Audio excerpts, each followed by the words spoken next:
Okay, so what are we doing today? We are drawing stick figures. Now seriously, do not underestimate these little guys because yes, all of us can draw stick figures, but there are a couple of things that you can study about them that will help you on more complex things. Welcome to this video, my name is Gonzalez, and in this channel I try to put all the ideas that come into my head, all the research that I do, and pretty much everything that I see online that can be useful for my own art career or business. And today is a little bit different because instead of showing you stuff that I do not know and I have been researching throughout the week or from books that I am reading right now, today I wanted to show you something that I believe I have more experience with, which is maybe an exercise on how to draw. And a perk of this exercise, I believe, is that sometimes you simply don't have the inspiration to draw something, or maybe on the contrary, you have a lot of thoughts in your head that you want to start drawing, or you have a lot of projects going on in your mind and you simply don't know where to start.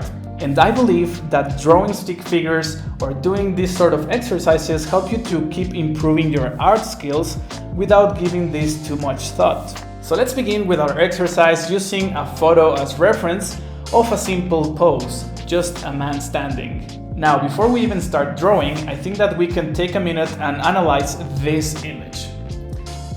So there's our man standing. And even though this seems like a pretty straightforward pose that you can start copying right away or you can start tracing on top of, there's a bunch of things that you can start analyzing.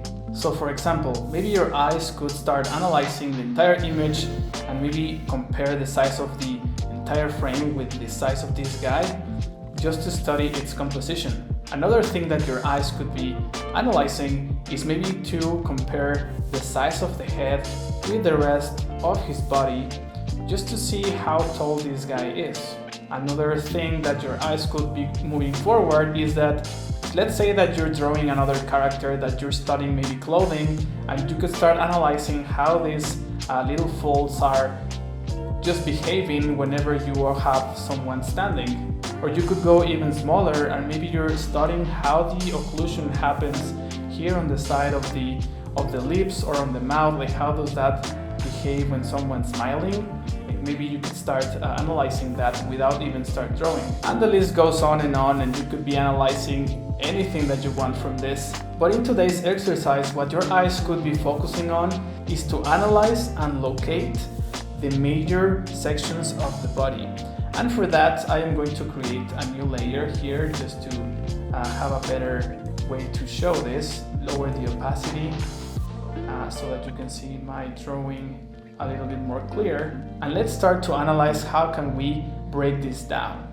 And what I'm going to start with is with the head, and I'm going to draw just an oval shape to cover it.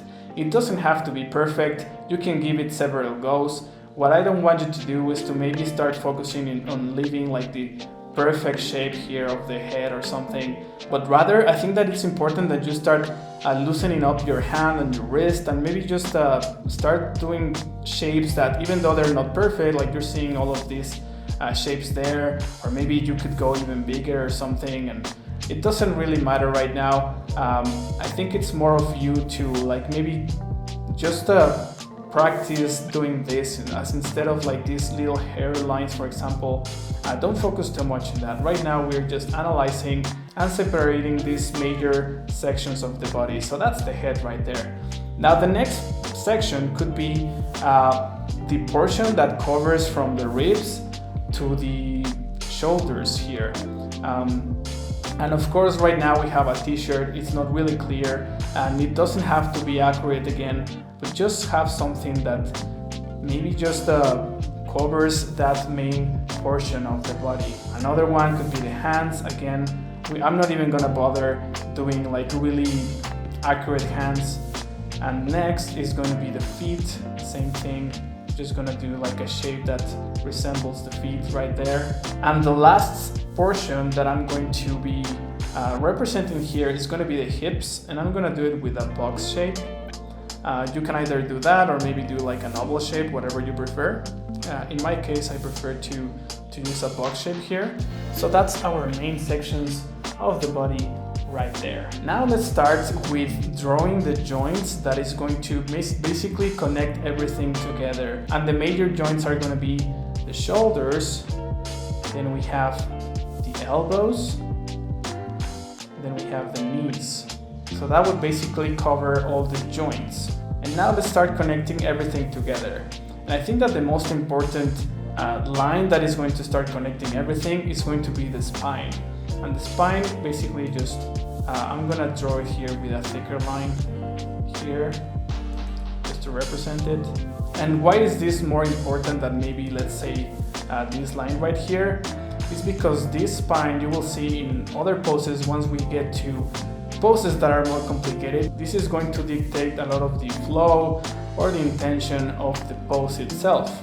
Right now the man is just standing, so we have a straight line, but later on you will see that maybe that is going to help you dictate where the shoulders and everything just comes together.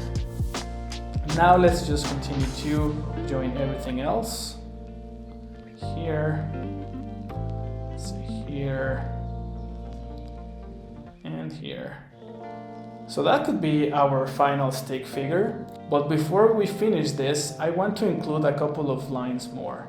And this is to start simulating things in 3D. So as you're seeing here, this is a 2D canvas, of course. Even if we just see the picture, you will see that there's some volume, you will see that there's a wall behind him, that there's this floor that is coming towards us. So you will see this volume, but in reality, this is a 2D image. And what we want to do is that with these simple shapes, we want to start simulating this volume that we have in this picture.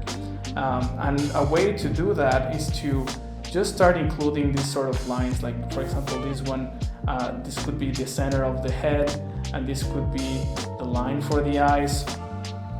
And if we see this from a little bit from the side, then we would have maybe this line that represents the center of the rib cage, but from the front side of it.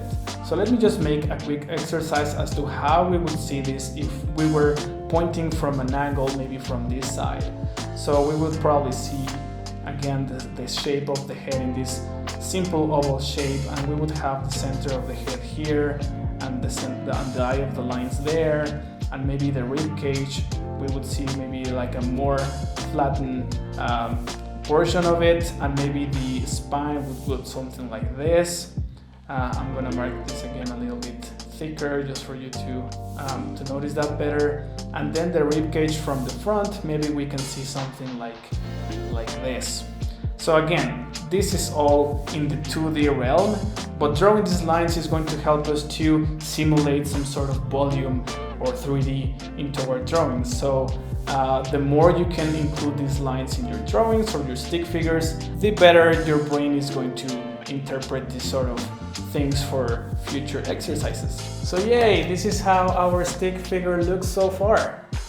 Now I'm just gonna draw this again just to clarify a little bit of the process. So first, just have this oval shape for the head, then search for this area that covers the rib cage all the way to the shoulders and the neck. Then have these simple oval shapes for the hands.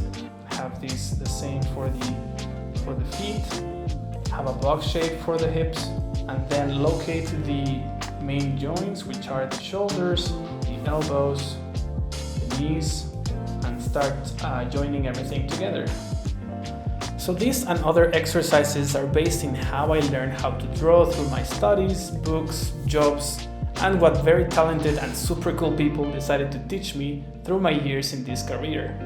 Now there are tons of ways for you to grab knowledge from, but I guarantee that this will also help. Great, so you did your first stick figure, taking a little bit more things into account when you're drawing. And I think that now you're ready to start drawing more and more poses and more angles, taking all of these things into account.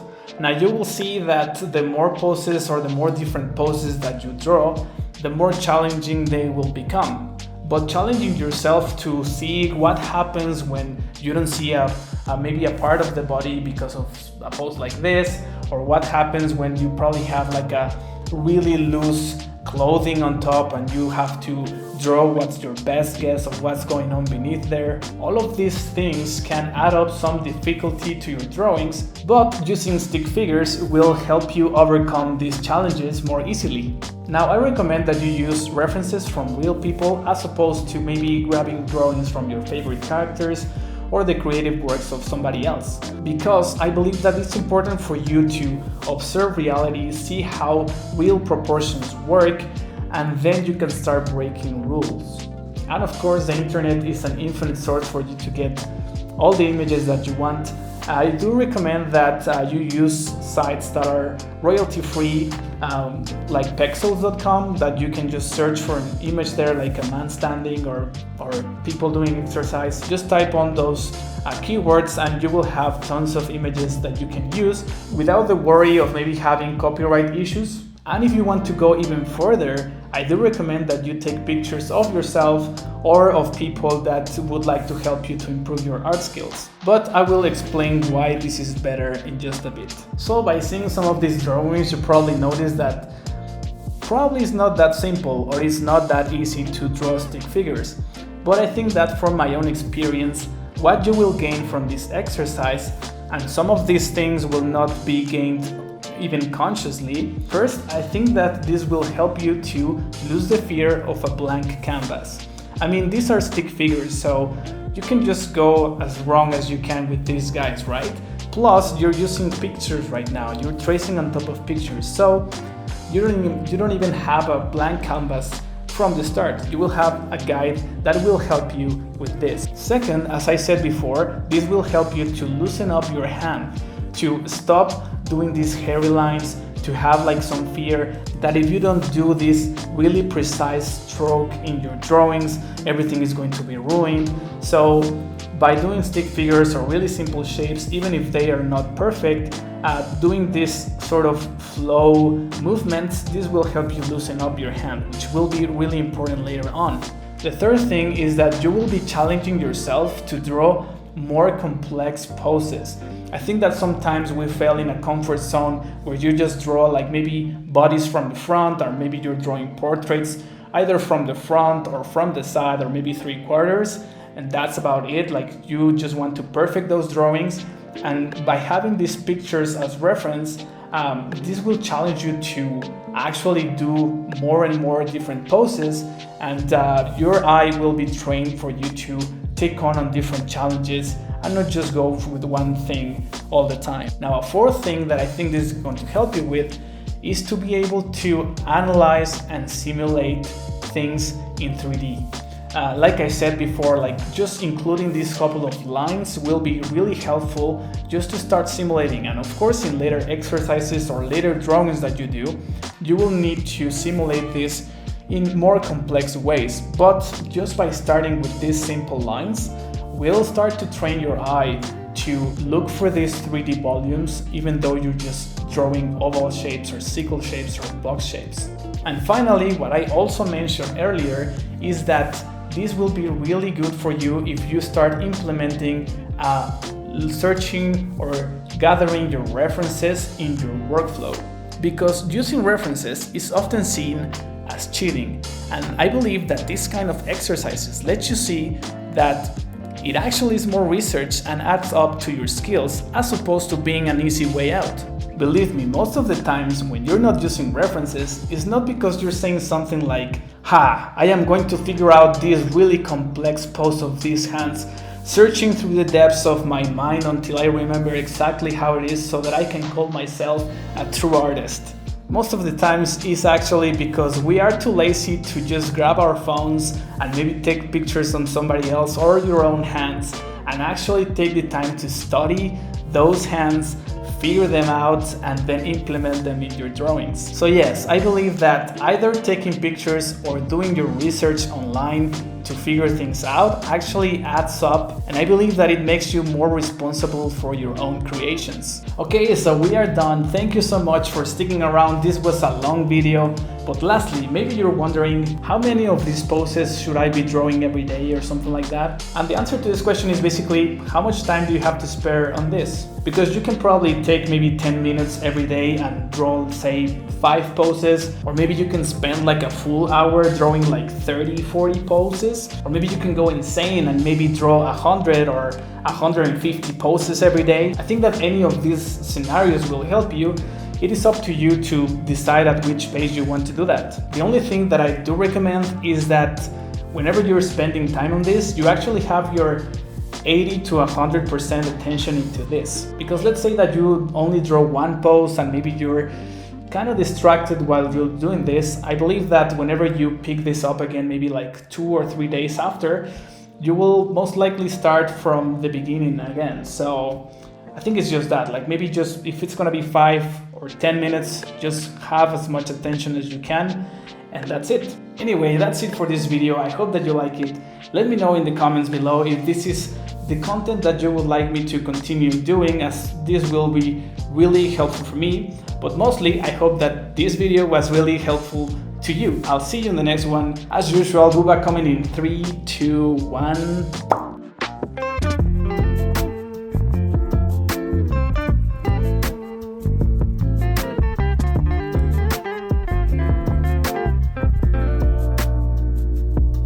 Ah, yes, I forgot to tell you. I am going to leave a link in the description for you to download both the PSD and the JPEG files that I use in my own exercises. But I do encourage you that you start gathering your own images, because this is going to be really useful for you for future, more specific drawings that you want to make. Now it's bye-bye.